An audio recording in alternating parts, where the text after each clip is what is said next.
Welcome to lecture 33. In this lecture, we will continue our discussion on salient pole synchronous machine. In our last class, we have seen that a salient pole synchronous machine in its simplest form look like this. It has a projected one pair of projected pole. Say this is my north pole and this is south pole. This is on the rotor and a uniform stator. It has a conductor here which is carrying current in this direction. Then we said that the rotor flux always sees a uniform air gap. This is the air gap that is seen by the rotor flux. The rotor flux is like this, so it always sees a air gap flux like this. But the stator flux, how we find the stator flux? If you curl your finger in the direction of current, here the current is coming out, here the current is going out in. So this is the direction of current in the or stator flux. This flux is produced due to current in the stator circuit. We write it as FAR, armature reaction flux. This flux is produced due to current in the stator circuit. Now, if the stator and rotor magnetic field are aligned, that is if FAR is in this direction, then it will see this much air gap. If it is 90 degree out of phase, it will see this much air gap. And if it is somewhere in between, the way we have drawn, it will see some other uh, magnitude of air gap. So with variation of this air gap, what will happen? The reluctance offered will be different. That is, here the reluctance is more, the air gap is more, the reluctance is more. Here the air gap is small, the reluctance is small. So here at this location, the air gap MMF or FAR will see some reluctance. If the air gap MMF is in this direction, it will see something else. Along this, it will see something else. So the reluctance seen by the air gap flux are different. Then we said that what will be the problem with this? When the reluctance will be different, let's write some equation here. Phi is equal to L into I. This is the flux, this is the inductance, this is the current. This is the relation between currents and flux. Or we can write it as L is equal to phi by I. What is phi? Phi is the flux. We can write it as MMF by reluctance. This is my phi and this is my current. Now we can see that the inductance of the machine or the inductance that a coil C is inversely proportional to the reluctance of the path. So if here we can understand that the synchronous reactance or reactance offered to the current at this, if the stator flux is along this line, will be, since the air gap is smaller here, if we write it as XD, that is direct axis reactance, will be higher, and the reactance along this line, that is XQ, will be smaller.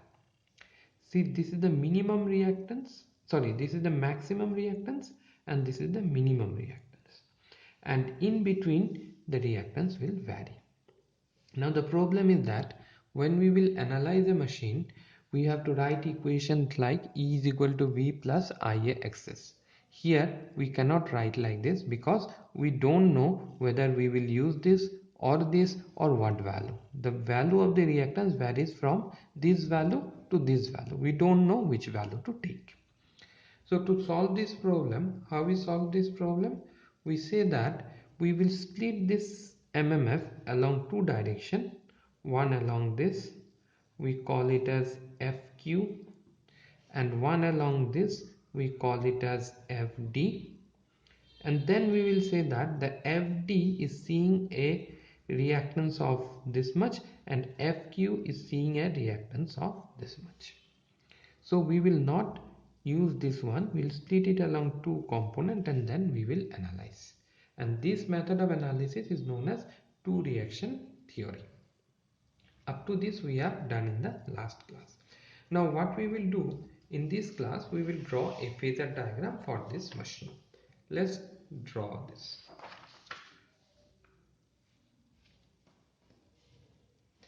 When we draw this phasor diagram, previously when we draw for salient, non-salient pole machine, we started with V. In this we will start with E.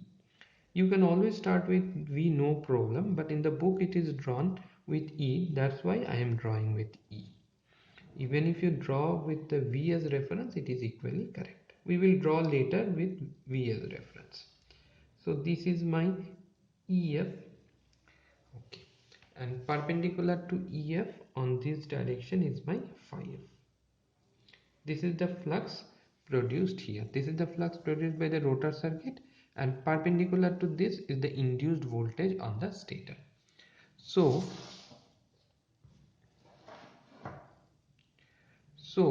this is my phi F, this is my EF. Now we will assume it as a generator, and since it's a generator, there will be a voltage V like this, and the angle between these two is the power angle delta. So we have E, we have V. We can assume current at any power factor. Let's say arbitrarily we assume that the current is lagging the voltage by some angle I. This is my current IA, and it is lagging the voltage by some angle. Let's call it as phi. Okay. Now we will, in this analysis, we will use one more angle, that is psi, and this angle is the angle between E and I.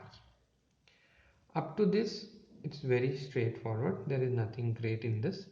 So what we will do now, according to two reaction theory, if IA is in this direction, my MMF, or the armature reaction MMF, or the flux MMF produced by the stator coil, if we call it as FAR, it is in this direction. So what we have to do, we have to split this along two components, one along D axis, another along Q axis. So instead of working with MMF, we will split the current. So this is my current, because these are scalar multiple. N into I is MMF. What is MMF? N into I. So N is the number of turns. So the relation between I and MMF is a scalar relation. So whatever is applicable to F is applicable to I. So instead of working with FAR, we will work with IA. So what we will do, we will split this current into two components. One we call it as, this is my quadrature axis, Q axis, and this is my D axis. This is my D axis, this is my Q axis. So what we do, we split the current along two perpendicular components. So this will be my IQ, quadrature axis component of current, and this component,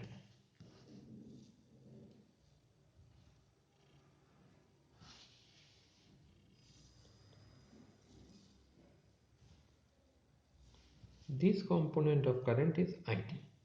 What we have done, we have splitted this IA into two perpendicular components, one along direct axis, another along quadrature axis. Now we somehow will experimentally determine the value of this reactance. This reactance is known as the direct axis reactance. So this ID, that is direct axis current, will see a reactance of XT. So there will be a drop of ID into XT. What will be the direction of this drop ID into XT? It will be perpendicular to I and will lead I. So this is my ID into XT. ID into XT is in this direction. What we will do, we will shift this vector from this location to the voltage.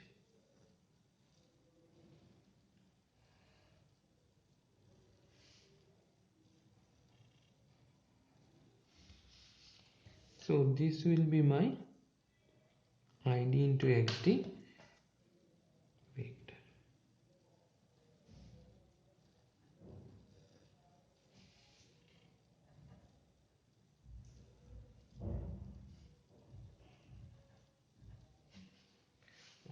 what we have done, this is my id, perpendicular to id and leading id will be idxt. Here we have shifted parallelly to the tip of v. Now if this is my iq, perpendicular to iq will be my iq xq. So this will be my direction of iq xq. So what we will do, we will shift it here.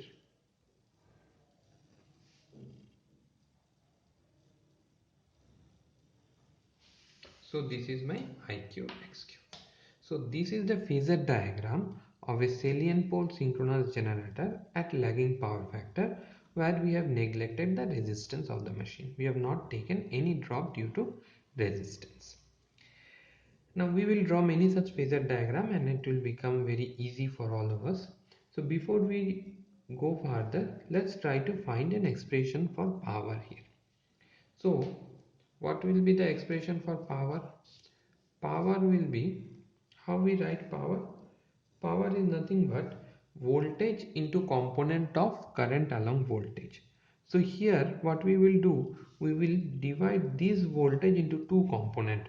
One along this, let's call it as VQ, and another along this, let's call it as VD. So what we will do, we'll split the voltage into two components, one along D axis, another along Q axis. So what is the power here? We are talking about active power.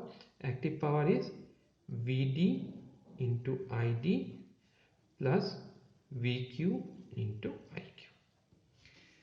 Though we will not do it in this class, but if you have to find Q, what will be Q?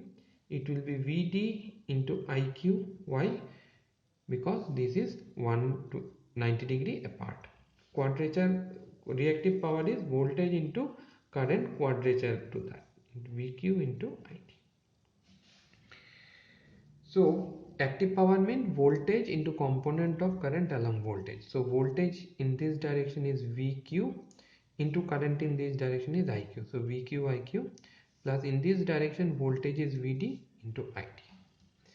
So we will not do it in this class, we will see it later. So what is VD? VD is this length. So what is this length? This is VD. So if you draw a line from here,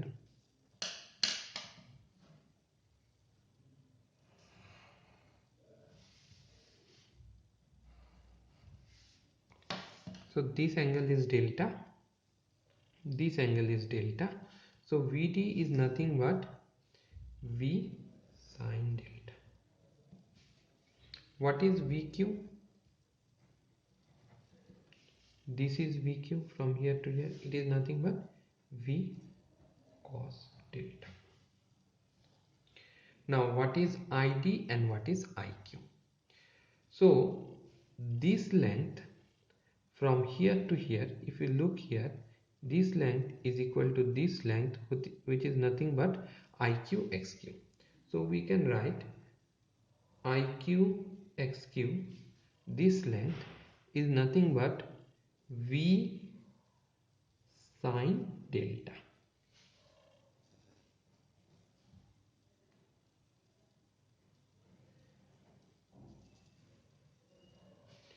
From this what we can write? This implies that IQ is equal to V sine delta by XQ. One relation we got here. Again, we can write, now we have to write for IDXD. This is my IDXD. What is IDXD? IDXD is equal to E minus V cos del. This is IDXD. We are writing it as E minus V cos del. This is nothing but VQ. VQ is nothing but V cos del. So from this we can write ID is equal to E minus V cos del divided by xt. Now we have to substitute this value of it and this value of iq in this equation. So what is p? We have to first write vd. What is vd? V sine delta. What is id? id is e minus v cos delta divided by xt, plus what is vq? vq is v cos delta into what is iq? v sine delta by xq. So if you multiply this, it will be e into v by xt sine delta minus v square by xt into sine delta cos delta plus v square by xq into sine delta cos delta. So we can simplify this and write it as e into v by xt into sine of delta minus v square by 2 into sine 2 del. You can understand that this is sine delta cos delta. We can write it as 1 by 2 into sine 2 delta into 1 by xq minus 1 by xt. So this is similar to our expression of non-salient pole synchronous machine. For the salient pole synchronous machine, we have an additional term here, that is v square by 2 sine 2 delta into 1 by xq minus 1 by xt. This term is known as reluctance power. This term is known as reluctance power. This is known as reluctance power because this torque is developed due to variation of the reluctance in the air gap. If you look here in this diagram, the torque that is produced is due, this will be 0 if xt is equal to xq. If xt is equal to xq, this torque will be 0. When xt will be equal to xq? When the air gap here and air gap here will be same. When this will occur? When the air gap is uniform. So this part of the torque is produced due to variation of air gap length, and hence it is known as reluctance torque. This extra terms comes in a salient pole synchronous machine. It is not present in a non-salient pole synchronous machine. We will close here. We will continue in the next class.